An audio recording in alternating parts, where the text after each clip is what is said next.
नमस्ते दोस्तों, welcome to lit party, जहां हम इग्नू एम इंग्लिश के हर ब्लॉक को आसान और समझने योग्य भाषा में सीखते हैं।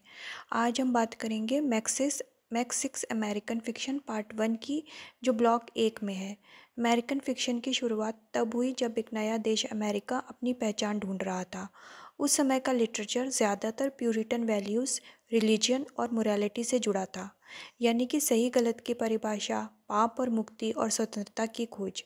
फिर आई कुछ ऐतिहासिक घटनाएं, शुगर एक्ट, स्टैम्प एक्ट और बोस्टन टी पार्टी, जिन्होंने ब्रिटिश रूल के खिलाफ जनता को एकजुट किया। और यहीं से शुरू हुई अमेरिकन रिवॉल्यूशन 1775 टू 1783, जिसने लोगों में आज़ादी और नेशनल आइडेंटिटी का भाव जगाया। इस दौर के प्रमुख लेखक थे वॉशिंगटन इरविंग, जिन्होंने रिप वैन विंकल जैसी कहानियों से अमेरिका की लोक कथाओं और हास्य को जीवित किया। फिर थे जेम्स फेनिमोर कूपर, जिनकी द लास्ट ऑफ द मोहिकन्स में मैन वर्सेस विल्डरनेस का संघर्ष दिखाई दिया, यानी सभ्यता और प्रकृति की टक्कर।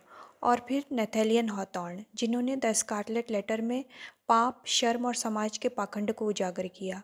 इन सबके लेखक में एक साझा थीम दिखाई देती है: freedom versus morality, individual versus society और सिन वर्सेस रिडेम्पशन। हर कहानी हमें बताती है कि असली आज़ादी सिर्फ शरीर की नहीं, आत्मा की भी होती है।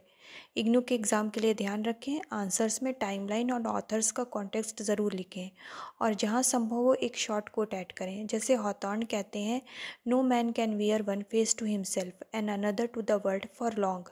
अमेरिकन फिक्शन दरअसल एक राष्ट्र की आत्मा की कहानी है, जहाँ हर लेखक ने अपने शब्दों से एक नई सभ्यता को गढ़ा है। तो ये था ब्लॉक 1 का सारांश। ब्लॉक 2 में मिलते हैं द स्कारलेट लेटर के साथ। Lead birdie, learn literature simply. Thank you.